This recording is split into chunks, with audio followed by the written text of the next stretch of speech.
আলহামদুলিল্লাহি ওয়াহদাহ ওয়াসসালাতু ওয়াসসালামু আলা মান লা নাবিয়্যা বা'দা।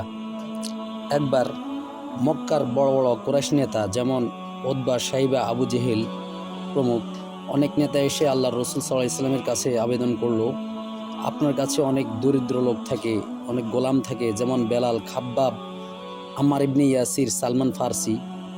তো এই সমস্ত লোকগুলো নোংরা মানের, যে এরা থাকলে আমরা আপনার কাছে বসতে পারি না, এদের দুর্গন্ধ আমাদের গায়ে লাগে, এদের ঘামের গন্ধ আমাদের কষ্ট হয়।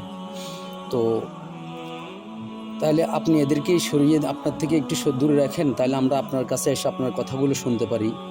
তো আল্লাহ নবী সাল্লাল্লাহু আলাইহি সাল্লাম মনে মনে ভাবলেন, যদি এই লোকগুলোকে একটু সরিয়ে দিলে, প্রভাবশালী লোকগুলো যদি কাছে আসে, ইসলাম কবুল করে, তাহলে ইসলামের শক্তি বাড়বে আর মানুষের কল্যাণ হবে। তেমন নবীজি সাল্লাল্লাহু আলাইহি সাল্লাম এমন চিন্তা করছিলেন, ঠিক সেই মুহূর্তে আল্লাহ তাআলা কোরআনে কারিমের আয়াত নাজিল করেন। সূরা আল আনআম এর 52 নম্বর আয়াত। আউযু বিল্লাহি মিনাশ শাইতানির রাজীম, বিসমিল্লাহির রহমানির রহিম। ওয়ালা তাতরুদিল্লাযীনা ইয়াদউনা রাব্বাহুম বিলগাদাতি ওয়াল আশিয়্যি ইউরিদুনা ওয়াজহা। আর আপনি তাদেরকে তাড়িয়ে দিবেন না যারা তাদের রবকে সকাল সন্ধ্যায় ডাকে তার সন্তুষ্টি কামনার জন্য। ইসলামের চরিত্র হলো এতিম ও ভিক্ষুকের সাথে সদ্ব্যবহার করা। সূরা দোহার 9 নম্বর আয়াত। ফাআম্মাল ইয়াতীমা ফালা তাকহার, অর্থ আপনি এতিমকে কঠোরভাবে দমন করবেন না, অর্থাৎ তাকে তাচ্ছিল্য করা, রুক্ষ ভাষায় কথা বলা ও অধিকের থেকে বঞ্চিত করা, এই কাজগুলো আপনি করবেন না। সূরা দোহার 10 নম্বর আয়াত। ও আম্মাস সাইলা ফালা তানহার, আর আপনি ভিক্ষুককে ধমক দিবেন না।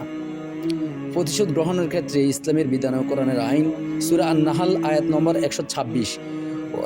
ওয়াইন আকাবতুম ফাআকিবু বিমিথলি মা উকিবতুম বিহ, যদি তোমরা প্রতিশোধ গ্রহণ করো তাহলে ওই পরিমাণ প্রতিশোধ গ্রহণ করো যতটুকু তোমাদের উপর জুলুম করা হয়েছে। আর ওয়ালা ইন সাবারতুম লাহুয়া খায়রুল লিসাবিরিন, আর যদি তোমরা প্রতিশোধ গ্রহণ না করে ধৈর্য ধারণ করো তবে এটাই বেশি উত্তম ধৈর্যশীলদের জন্য। সূরা বাকারার 194 নম্বর আয়াত। ফামান ইয়াতাদা আলাইকুম ফাতাদু আলাইহি বিমিথলি মা তাদা আলাইকুম, কেউ যদি তোমাদের উপর জুলুম করে তাহলে তোমরা তার উপর ওই পরিমাণ প্রতিশোধ গ্রহণ করো যতটুকু সে তোমাদের উপর জুলুম করেছে। ওয়াত্তাকুল্লাহ, তবে তোমরা প্রতিশোধ গ্রহণের ক্ষেত্রে আল্লাহকে ভয় করবে। ওয়ালামু আন্নাল্লাহ মাআল মুত্তাকিন, আর এই কথা জেনে রাখবে যে যারা আল্লাহকে ভয় করে চলে, সব কিছুতে আল্লাহর হুকুম মেনে চলে, আল্লাহ তাআলা তাদের সাথেই চলে। ইসলামের চরিত্র হলো নম্রতা ও ভদ্রতা বজায় রাখা, অহংকার বর্জন করা। ইসলাম অহংকারকে বিলকুল পছন্দ করে না। হাদিসে পাকের মধ্যে আসছে, যার দিলের মধ্যে যাররা পরিমাণ অহংকার থাকবে সে জান্নাতে প্রবেশ করবে না। তো সূরা লোকমানের আয়াত নম্বর 18। ওয়ালা তুসাইর খাদ্দাকা লিন্নাসি ওয়ালা তামশি ফিল আরদি মারহা, আপনি মানুষ থেকে আপনার মুখকে ফিরিয়ে নেবেন না, অবজ্ঞাবশত অহংকারবশত মানুষ থেকে আপনার মুখকে ফিরিয়ে নেবেন না, এবং আপনি জমিনে অহংকার করে চলবেন না। ইন্নাল্লাহা লা ইউহিব্বু কুল্লা মুখতালিন ফাখুর, নিশ্চয় আল্লাহ কোনো অহংকারী ও বড়াইকারীকে পছন্দ করেন না। সূরা ইসরার 37 নম্বর আয়াত। ওয়ালা তামশি ফিল আরদি মারহা, আর আপনি জমিনে অহংকার করে চলবেন না। ইন্নাকা লান তাখরিকাল আরদ ওয়া লান তাবলুগাল জিবালা তুলা, আর আপনি অহংকার করে চলে তো জমিনকে তো আর গর্ত করতে পারবেন না, আর অহংকার করে বড়ত্ব দেখে তো পাহাড়ের উচ্চতায় পুষতে পারবেন না, অর্থাৎ আপনি তো এত উচ্চ পর্যায়ে পুষবেন না, আপনার মাথা পাহাড়ের সমান হয়ে যাবে। অহংকার করে তো এত বড় হইতে পারবেন না, আর জমিনকে তো গর্ত করতে পারবেন না। সূরা ফুরকানের আয়াত 63 নম্বর। ওয়া ইবাদুর রহমানিল্লাযীনা ইয়ামশুনা আলাল আরদি হাওনা, আর রহমানের বান্দা তো ওরাই, আল্লাহর খাস বান্দা ওরাই যারা জমিনে বিনয়ের সাথে চলে। ওয়াইদা খাতাবাহুমুল জাহিলুনা ক্বালু সালামা, আর যখন মূর্খ লোকরা তাদের সাথে কথা বলে তখন তারা বলে সালাম, অর্থাৎ শান্তির পথে এড়িয়ে যায়, তাদের সাথে ঝগড়া বিবাদে লিপ্ত হয় না। ইসলামের চরিত্র হলো মানুষের সাথে সুন্দর কথা বলা। সূরা বাকারার 83 নম্বর আয়াত আল্লাহ তাআলা বলেন, ওয়াকুলু লিন-নাসি হুসনা, আর তোমরা মানুষকে সুন্দরভাবে কথা বলো। সূরা বনী ইসরাঈলের 53 নম্বর আয়াত। ওয়াকুল লিইবাদি ইয়াকুলুল্লাতী হিয়া আহসান, আপনি বলে দেন আমার বান্দাদেরকে তারা যাতে সুন্দর কথা বলে। ইন্নাশ শাইতানা ইয়ানজাগু বাইনাহুম, কারণ হলো যদি সুন্দর কথা না বলে শয়তান তাদের মাঝে ঝগড়া বাঁধিয়ে দিবে। ইন্নাশ শাইতানা কানা লিল ইনসানি আদুওয়াম মুবিনা, নিশ্চয় শয়তান মানুষের প্রকাশ্য শত্রু। সূরা ফুসিলের ফুসিলাতের 34 নম্বর আয়াত, ওয়ালা তাস্তাবিল হাসানাতু ওয়ালা সাইয়্যিআহ, ভালো এবং খারাপ দুইটা বরাবর হইতে পারে না। এই তো ইদফা বিল্লাতি হিয়া আহসান, আপনি খারাপকে প্রতিহত করবেন কিভাবে?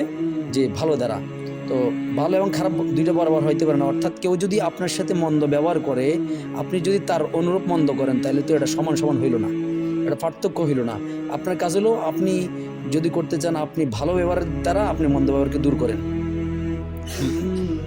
তখন কি হবে? আল্লাহ তাআলা এরপরে বলেন, ফাইযাল্লাযী বাইনাকা ওয়া বাইনাহু আদাওয়াতুন কাআন্নাহু ওয়ালিয়্যুন হামীম, যখন এরকম আপনি উত্তম ব্যবহার দ্বারা আপনি খারাপকে দূর করবেন, তখন যার মাঝে আপনার মাঝে শত্রুতা আছে, তখন সে আপনার অন্তরঙ্গ বন্ধুতে পরিণত হবে।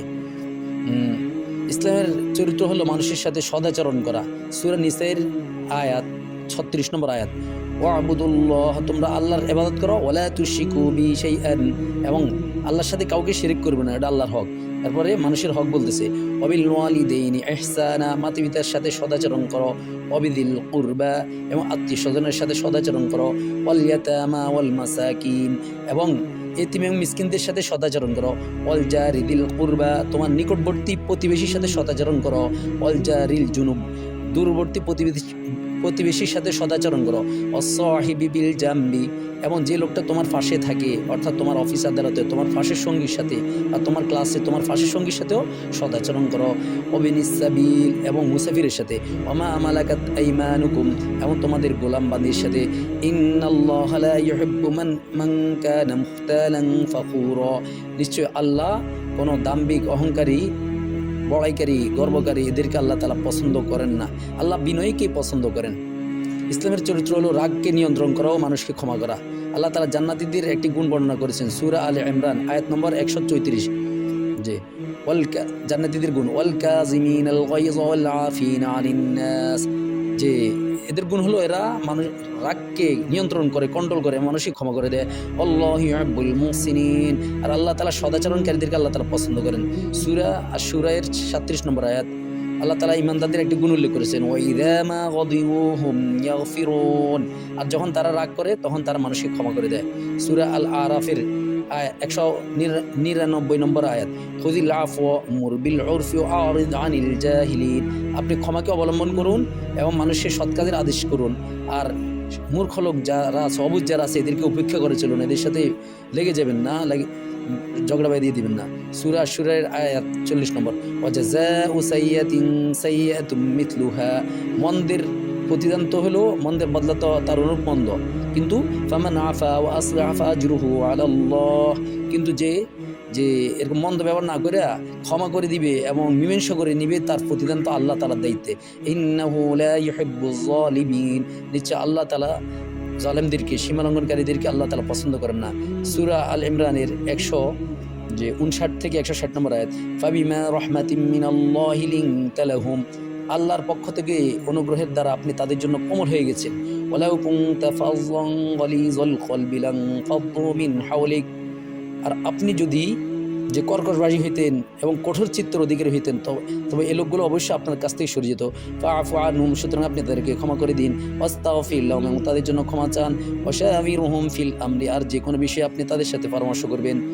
যে অন্যের সম্পদ অন্যায়ভাবে ভোগ না করা, এটা ইসলামে জঘন্যতম অপরাধ। সূরা নিসার 29 নম্বর আয়াত, ইয়া আইয়ুহাল্লাযীনা আমানু লা তাকুলু আমওয়ালাকুম বাইনাকুম বিল বাতিল ইল্লা আন তাকুনা তিজারাতান আন তারাদিম মিনকুম, হে ঈমানদারগণ, তোমরা পরস্পরে একে অপরের সম্পদকে অন্যায়ভাবে তোমরা ভক্ষণ করো না, তবে যদি তোমাদের সন্তুষ্টিক্রমে ব্যবসার মাধ্যমে হয়, তো একের সম্পদ অপরের কাছে ব্যবসার মাধ্যমে, বেচা কেনার মাধ্যমে যদি আদান প্রদান হয়, তাহলে সেটাকে ভক্ষণ করতে পারে। সন্তুষ্টিক্রমে ব্যবসাটা হইতে হবে, কেনা বেচা কেনা, জোর করে কারো থেকে কাউকে বিক্রি করানো যাবে না, তার জোর করে কিনে নেওয়া যাবে না।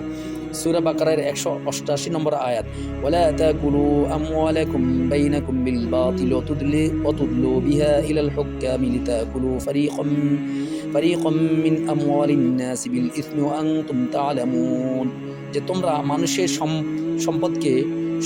সম্পদকে তোমরা অন্যায়ভাবে ভক্ষণ করো না, এবং যে শাসক গোষ্ঠীর কাছে ঘুষ হিসেবে এটাকে পেশ করবে না। ঘুষ হিসেবে পেশ করবে কি জন্য? যাতে এদেরকে ঘুষ দিয়ে তোমরা অন্যান্য মানুষের সম্পদকে অন্যায়ভাবে যাতে তোমরা ভক্ষণ করতে পারো, পাপের মাধ্যমে, তোমরা জেনে বুঝে, এরকম তোমরা করতে যাবে না। যে ইসলামের বিধান হলো মানুষকে না ঠকানো, মাফে পরিপূর্ণ দেওয়া। সূরা রহমানের আয়াত, ওয়াদাল মিজান, আল্লাহ তাআলা দুনিয়াতে ন্যায়ের পাল্লা কায়েম করেছেন, আল্লাহ তাতাউ ফিল মিজান, যাতে তোমরা মাফের মধ্যে কোনো সীমা লঙ্ঘন না করো, মানুষকে না ঠকাও।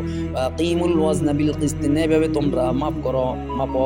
ওয়ালা তুখসিরুল মিজান, আর মাফে তোমরা কম দিও না, ওজনে কম দিও না।